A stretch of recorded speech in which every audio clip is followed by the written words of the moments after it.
அந்த அம்பாள் அப்படின்னு சொல்லும் போதும் வந்து பாத்தீங்கன்னா நிறைய பேர் தெய்வ பக்தியே இல்லாதவங்க கூட கோயில்ல போய் அம்பாளோட சிலையை பார்த்தவொன்னு சரணகதி அடைஞ்சிருவாங்க.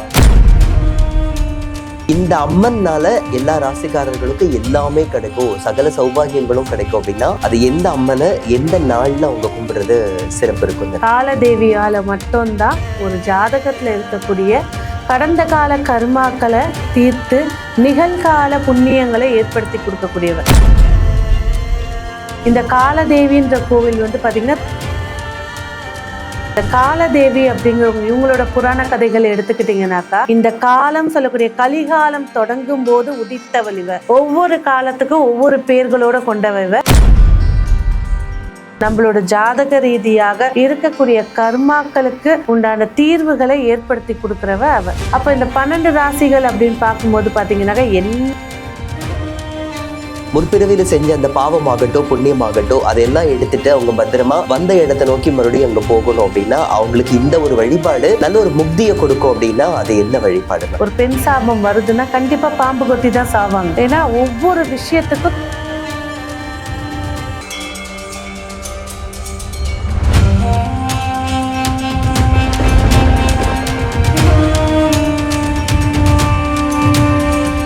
யூ தமிழ் பக்தி நேயர்களுக்கு வணக்கம். இன்றைய இந்த சிறப்பு தொகுப்பில் நம்முடைய சிறப்பு விருந்தினர் வழக்கம் போல ஒரு பக்தி ஆகட்டும், ஜாதகம் சம்பந்தப்பட்ட ஜோதிடம் சம்பந்தப்பட்ட விஷயங்களை பேசுறது அப்படின்னாலே நமக்கு ஒரு பிரபலமான ஒரு ஜோதிட மங்கை அவங்க, ஜோதிட சிரோன்மணி திருமதி ரேவதி ராஜேஷ் கண்ணா அவர்கள். வணக்கம் மேம். வணக்கம். நலமா இருக்கீங்களா? நலமா இருக்கு மேடம். அம்மன் அப்படின்னு சொன்னாலே குறிப்பா பசங்களுக்கு எப்படி அம்மாவை பிடிக்குமோ அந்த மாதிரி ஆண்கள் எல்லாருமே அம்மனை தான் அவங்க கும்பிடுறாங்க. இந்த ஒரு பாச பிணைப்புங்கிறது எங்கிருந்து வந்தது? தாய்கிட்டேருந்து வந்தது தான். ஒரு பெண்களை பார்க்கும் போதே ஃபர்ஸ்ட் நம்மளுக்கு நினைவு வர்றது அம்மா தான். ஏதாவது தப்பு செஞ்சாலும் அம்மாவை தான் சொல்லுவாங்க, ஏதாவது நல்லது செஞ்சாலும் நல்லா தான் சொல்லுவாங்க. இன்ன வரைக்கும் சமையல் சரியில்லைன்னா எங்க அம்மா சமையல் மாதிரி வருமா அந்த வார்த்தை. ஏன்னா அந்த நாக்குல ஃபர்ஸ்ட் ருசியாக அம்மா கொடுத்த சாப்பாடு தான் ஃபர்ஸ்ட். ஏன்னா இந்த உடம்பே வந்து அம்மாவோட ரத்தத்துல தான் வளர்ந்தது, ரத்தத்தை பாலாக்கி கொடுத்தவ அவ. அந்த அம்பாள் அப்படின்னு சொல்லும் போதும் வந்து பாத்தீங்கன்னா நிறைய பேர் தெய்வ பக்தியே இல்லாதவங்க கூட கோயில்ல போய் அம்பாளோட சிலையை பார்த்தவொன்னு சரணகதி அடைஞ்சிருவாங்க. அவங்களோட பூர்வீக ஜென்மத்துல இருக்கக்கூடிய ஆற்றல்களை உருவாக்கி கொடுத்துரும். அந்த மாதிரி சக்தி மிகுத்தவள் அம்மா. அதுலதான் 51 சக்தி பீடங்கள் இருக்கக்கூடியது. ஒவ்வொரு சக்தி பீடத்துலயும் ஒரு பெண்ணுடைய உறுப்புகளை வச்சு அதுக்குண்டான கதைகள் தான் வந்து தெரியும் நம்மளுக்கு. சிவனும் சக்தியும் சண்டை போட்டுக்கிட்டதாகவும், அதாவது தக்ஷன் வந்து தன்னோட யாகம் நடக்கும்போது சிவனுக்கு உண்டான மரியாதை கொடுக்கல, மாப்பிள்ளைக்கு உண்டான மரியாதையை கொடுக்கல, அதனால சிவன் அந்த யாகத்துக்கு செல்லாதனால அம்பாள் வந்து சொல்றா, காத்தாயி நீ சொல்றா வாம்பா போயிட்டு வரலாம், எனக்கு உண்டான மரியாதை கொடுக்கல நான் வரல, எனக்கு மரியாதை கொடுக்கலன்னா என்னோட சரிபாதி நீ எப்படி போவ, இல்லை எங்க அப்பா எதுக்கு நான் போக தான் செய்வேன் அப்படின்னு சொல்லும் போது, போனேன்னா திரும்ப வரக்கூடாதுன்னு சொன்னா கோச்சிக்கிட்டு போறாங்க. அங்க போயும் மகளா நின்று பேசிட்டு இருக்காங்க தக்ஷன் கிட்ட.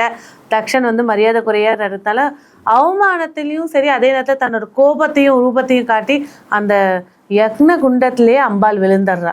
அந்த விழுந்த போது சிவனுடைய உக்கிர கோபம், அந்த கோபத்திலேருந்து வெளியில வந்தவங்க தான் வீரபத்ரர், பத்ரகாளி, ருத்ரன். இந்த 3 பேரும் அவதரிச்சது அவருடைய கோபத்துல.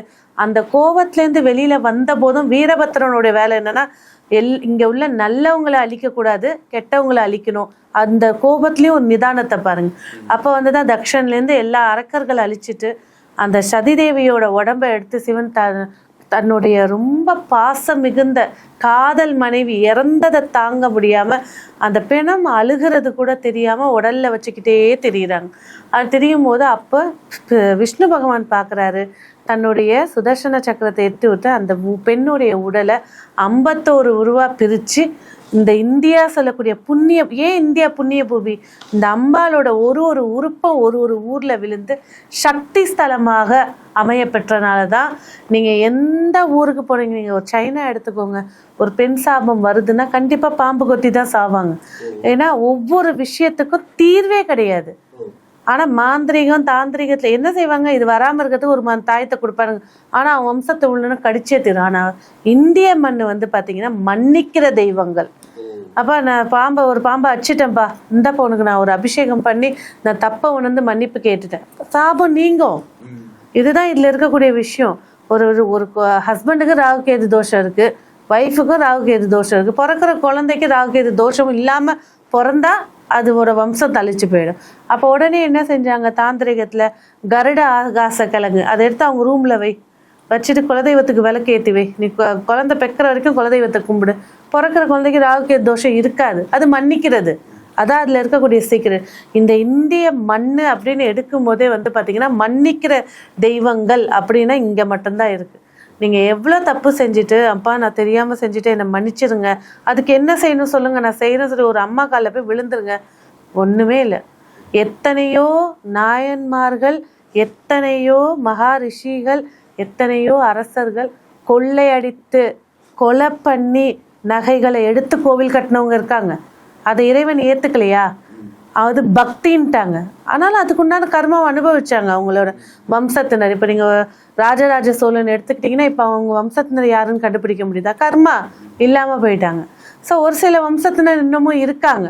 அதான் இதில் இருக்கக்கூடிய சீக்ரெட்டு. சரிங்க மேம். இப்போது ஒரு எல்லா ராசிக்காரர்களுக்கும் நன்மை செய்யக்கூடியதுன்னா அம்மா தான்.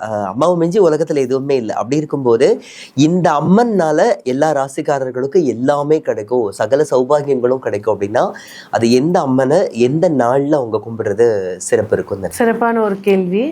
அதாவது அம்மா இல்லைன்னா இந்த உடம்பே இல்லை, உயிரே இல்லை. அப்போ பார்த்தீங்கன்னா ராசிக்காரர்கள் அப்படின்னு ஒரு தலைப்பு எடுத்துக்கிட்டிங்கனாக்கா காலதேவி. காலதேவியால் மட்டும்தான் ஒரு ஜாதகத்தில் இருக்கக்கூடிய கடந்த கால கர்மாக்களை தீர்த்து நிகழ்கால புண்ணியங்களை ஏற்படுத்தி கொடுக்கக்கூடியவர். இந்த காலதேவின்ற கோவில் பார்த்திங்கன்னா தூத்துக்குடிக்கு பக்கத்தில் இருக்கக்கூடிய ஒரு கோவில். இப்போவும் கோவில் பார்த்திங்கன்னா ஒரு வீட்டுக்குள்ளே தான் இருக்கும். உள்ளே போனீங்கன்னா அம்பாள் இருப்பா. அம்பாளோட பின்னாடி இருக்கக்கூடிய கவசத்தில் இந்த 12 ராசிகள், 9 கிரகங்கள், 27 நட்சத்திரங்கள் இருக்கும். முன்னாடி ஒரு பெரிய எந்திரம் நிற்கும், அதில் நிற்க சொல்லுவாங்க. அந்த ஒரு நிமிஷம் வரைக்கும் நம்ம அந்த அம்பாள் முன்னாடி எந்த கோவிலையும் இப்போ நீங்கள் சமயபுரம்லாம் பார்த்தீங்கன்னா நேராக நிற்காத, சைடில் நில்லுன்னுவாங்க. பத்திங்கராலாம் வந்துச்சுன்னா நல்லா தள்ளியே நில, உக்கர பார்வை அழிச்சிடுவா, தப்பை தான் மெயினாக சுட்டி காட்டுவா. ஏன்னா ஒரு அம்மாங்க ஸ்ட்ரிக்டாக இருப்பாங்க, தப்பு தான் தப்பு அடி வாங்கு. ஒரு அம்மாங்க அம்மா செய்யாதப்பா, ஏன்பா இது எடுக்கிற, இது தப்புப்பா சொல்லி புரிய வைப்பாங்க. ஒரு அம்மாங்க ஆக்ஷன் தான். இப்போ உள்ள அம்மாங்க எல்லாம் ஆக்ஷன் தான். காலைல எந்திரிக்கலையா, ஸ்கூலுக்கு லேட்டாவது தனியனே இந்த மாதிரி செய்றியே, இப்படி பண்ணுறியே, நீ எப்படி இருப்ப, அத்தை பாஸ் மார்க் வாங்கிட்டு வந்தால் புகழ் 2 நிமிஷத்தில் மறந்துடுவா அவள். ஆனால் அவள் சொல்கிற வார்த்தை அந்த குழந்தைக்கு வார்த்தையாக போய் பதிஞ்சிடும், அது தெரியாது. அப்புறம் குழந்தைக்கு ஜுரம் வந்தால் அவள் தான் உட்காந்து அழுதுட்ருப்பா. அதுதான் அம்மா. ஸோ அப்போ இந்த காலதேவி அப்படின்ற ஒரு தேவி இருக்காங்க. இந்த காலதேவி அப்படிங்கிறவங்க இவங்களோட புராண கதைகளை எடுத்துக்கிட்டிங்கனாக்கா இந்த காலம் சொல்லக்கூடிய கலிகாலம் தொடங்கும் போது உதித்தவள் இவ. ஒவ்வொரு காலத்துக்கும் ஒவ்வொரு பேர்களோட கொண்டவ. இந்த இடத்துல காலதேவியாக அவதரிச்சு உட்கார்ந்துருக்கா. நீங்கள் எந்த கோயில் போனாலும் விநாயகர் முருகர் இல்லாமல் பார்க்க மாட்டீங்க, கருடாழ்வார் ஆஞ்சநேயர் இல்லாமல் பார்க்க மாட்டீங்க, சிங்கம் இது இல்லாமல் இந்த கோவிலுக்குள்ளே விநாயகர் இல்லை, யாரும் கிடையாது.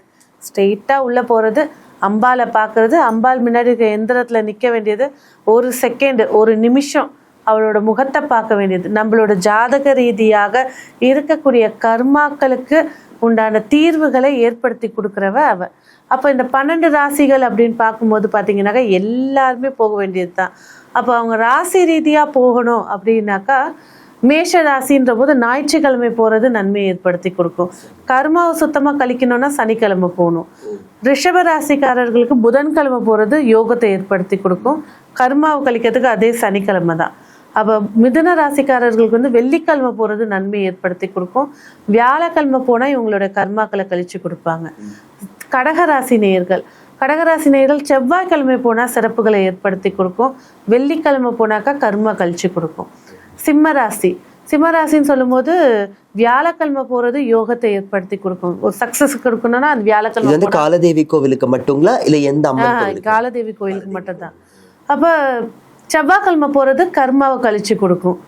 கன்னிராசி நேயர்களுக்கு சனிக்கிழமை போனா யோகத்தை ஏற்படுத்தி கொடுக்கும். வியாழக்கிழமை போனா கர்மாவை கழிச்சு கொடுக்கும். துளாராசி நேயர்களுக்கு சனிக்கிழமை போகிறது யோகத்தை ஏற்படுத்தி கொடுக்கும். ஞாயிற்றுக்கிழமை போனாக்கா கர்மாவை கழிச்சு கொடுக்கும்.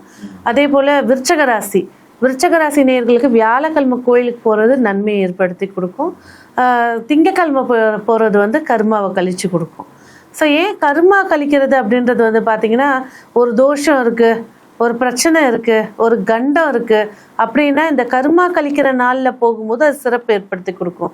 இல்லைங்க நான் நல்லா இருக்கேன், எனக்கு நினச்ச வேலை கிடைக்கணும், என் வாழ்க்கை சுபிக்ஷமாக இருக்கணும் அப்படிங்கிறதுக்கு இந்த புண்ணியத்தை தரக்கூடிய கிழமையில யோகத்தை தரக்கூடிய கிழமையில போகிறது சிறப்பாக இருக்கும். அப்போ தனுசு ராசி அப்படின்னு பார்க்கும்போது செவ்வாய்க்கிழமை போகிறது யோகத்தையும், புதன்கிழமை போகிறது கர்மாவை கழிச்சு கொடுக்கும். மகர ராசின்னு போகும்போது வெள்ளிக்கிழமை யோகத்தை கொடுக்கும், செவ்வாய்க்கிழமை கர்மாவை கழிச்சு கொடுக்கும். கும்பராசி அப்படின்னு சொல்லும் போது பார்த்தீங்கன்னா புதன்கிழமை யோகத்தை ஏற்படுத்தி கொடுக்கும், வெள்ளிக்கிழமை கர்மாவை கழிச்சு கொடுக்கும். மீனராசி திங்கக்கிழமை ரொம்ப சுபிக்ஷமான யோகத்தை ஏற்படுத்தி கொடுக்கும், புதன்கிழமை கர்மாவை கழிச்சு கொடுக்கும். இந்த 12 ராசிக்காரர்களும் அவங்களோட யோகத்தையும் சரி, இல்லை அஷ்டம சனி வந்துருச்சுங்க, மேஷ ராசிக்கு அஷ்டம சனி எல்லாரும் பயம்புத்திட்டு இருக்காங்க, அவங்க போய் டைரெக்டாக ஹாஸ்பிட்டலில் போய் அட்மிட் ஆயிடலாம் அந்த மாதிரி பயம்புத்திட்டு இருக்காங்க. அப்போ மேஷ ராசியா சனிக்கிழமை அன்னைக்கு காலதேவி கோயில் போங்க, வழிபாடு பண்ணிட்டு வாங்க போதும். இல்லைங்க எனக்கு வேலை கிடச்சிருச்சு, கொஞ்சம் இன்க்ரிமெண்ட் கிடைக்கணும், எனக்கு எல்லாம் சேஃப்டியாக இருக்கணும், அப்படியா அப்போ ஒன்றுமே இல்லை, ஞாயிற்றுக்கிழமை போய் ஒரு அர்ச்சனை பண்ணிவிட்டு ஒரு அம்பாளுக்கு ஜாக்கெட் பிட்டை வச்சுட்டு வாங்க, சூப்பராக சக்ஸஸ் ஏற்படுத்தி கொடுக்கும். ஸோ அந்த கிழமையை சூஸ் பண்ணிட்டு போகும்போது, ஏன்னா கடந்த கால கர்மாவை திதி பேசும், நிகழ்கால இப்போ நம்ம வாழும்போது ஏற்படுற கர்மாக்களை நட்சத்திரம் பேசும், எதிர்கால வெற்றியை கிழமை தான் பேசும். அப்போ கிழமையை நீங்கள் இந்த பூமிக்குள்ளே தாயோட கர்ப்பவாசல்லேருந்து வெளியில் வந்த இந்த 5 டிக்கெட்டு திதி, யோகம், நட்சத்திரம், கரணம், கிழமை, இந்த 5 கரெக்டாக சீராக வழிபாடு பண்ணிட்டீங்கன்னா சிறப்பாக இருக்கும். சரிங்க மேம், ரொம்ப அழகாக சொன்னீங்க. நிறைவு அம்சமாக இன்னொரு கேள்வி, குறிப்பாக இந்த ஒரு விரதம் அம்மனுக்காக நம்ம விரதம் இருந்தோம் அப்படின்னா நம்ம பூர்வ ஜென்மத்தில் பண்ண பாவம் ஆகட்டும், ஒரு பிறவியில் செஞ்ச பாவ புண்ணியங்கள் இது எல்லாமே இனிமே எனக்கு இந்த மனுஷ பிறவியே வேண்டாம் அப்படின்னு சொல்கிறவங்களாம் இருக்காங்க. நான் இனிமே நல்லா இருக்கணும், இனிமேல் நான் கடவுள்கிட்ட போய் நான் சரணாகதி அடைஞ்சிடணும் அப்படின்ட்டு நிறைய பேர் ஆசைப்படுறாங்க. ஏன்னா இதெல்லாம் யார் சொல்கிறாங்கன்னா பட்டு திருந்தி இப்போ ஓரமாக உட்காந்துட்டு இருப்பாங்க, அவங்க தான் சொல்லுவாங்க. அந்த மாதிரி இருக்கிறவங்களுக்கு முற்பிறவியில் செஞ்ச அந்த பாவமாகட்டும் புண்ணியமாகட்டும் அதையெல்லாம் எடுத்துட்டு அவங்க பத்திரமா வந்த இடத்தை நோக்கி மறுபடியும் அங்கே போகணும் அப்படின்னா அவங்களுக்கு இந்த ஒரு வழிபாடு நல்ல ஒரு முக்தியை கொடுக்கும் அப்படின்னா அது என்ன வழிபாடு? அப்படி ஒரு வழிபாடும் கிடையாது. கர்மானா கர்மாவை அனுபவிச்சு தான் ஆகணும். கர்ம எடுத்தனால தான் மனுஷ பிறவியே எடுத்திருக்கோம் நம்ம. ஒரு ஆணும் பெண்ணும் இணையும் போது கோடிக்கணக்கான கவுன்ஸ்ல இத்தனை கோடி கவுன்ஸை கொண்டு ஒரு உருவமா எடுத்திருக்கோம் நம்ம. அப்போ கர்மாவை செஞ்சுட்டு நான் இந்த பரிகாரம் செஞ்சுட்டா கர்மா இல்லாமல் போயிடலான்னா எல்லாருமே ஜெயிச்சிடலாமே. அது கண்டிப்பா உங்களோட கர்மா என்னவோ அதை அனுபவிச்சு பட்டு திருந்திட்டதுக்கு அப்புறம் தான் இனி வாழக்கூடிய வாழ்க்கையில செய்யக்கூடிய புண்ணியங்கள் மூலியமா அடுத்த பிறவி நல்லதா பிறக்கலாம். நாயா பிறக்காம ஒரு வீட்டில் ஒரு நாய்க்கே நீங்கள் பார்த்துக்கிட்டிங்கன்னா தெருவில் இருக்க நாய்களை அடித்து தோத்துறாங்க, வெளிநாட்டுலேயும் நாயை தொட்டு ஏசி போட்டு வச்சுருக்காங்க. அப்போ அதுக்கு யோகத்தை பாருங்க. அப்போ இந்த செய்கிற புண்ணியம் மறுபிறவியில் இப்படி பிறந்து இப்படி வாழ்ந்தால் கூட நிம்மதி ஏற்படுத்தி கொடுக்கும். ஸோ கர்மா செய்யலை, பிறந்ததுலேருந்தே கஷ்டத்தை அனுபவிச்சுட்ருக்கேன் அப்படின்னு இருக்கக்கூடியவங்க கண்டிப்பாக இந்த பிரதோஷம் ஒவ்வொரு மாதமும் வரக்கூடிய இந்த 2 பிரதோஷத்தில் போய் சிவனை போய் பார்த்துட்டு வந்தாலே இப்போ நீங்கள் விளக்கேற்ற வேணாம், வழிபாடு செய்ய வேணாம், என்கிட்ட காசு இல்லை, அதை எதையுமே யோசிக்காம ஒரு பிரதோஷத்தோடைய அபிஷேகம், ஒரு வருடத்துக்கு 24 பிரதோஷம், யார் ஒருவர் 12 வருடங்கள் அந்த பிரதோஷ அபிஷேகத்தை பார்க்குறாங்களோ நிச்சயமாக மோட்ச முக்தி கிடைக்கும். ரொம்ப சிறப்பாக சொன்னீங்க மேம். இது மாதிரி இன்னும் ஒவ்வொரு நிகழ்ச்சிகளும் எங்களுக்கு இது மாதிரி நீங்கள் பல தொகுப்புகள் நீங்கள் கொடுக்கணும். அதை பார்க்கக்கூடிய நேயர்களுக்கு அது ரொம்ப பயனுள்ளதாக இருக்கணுங்கிற ஒரு நம்பிக்கையோட வணக்கம் சொல்லிக்கிறேன். நன்றி மேம். நன்றி.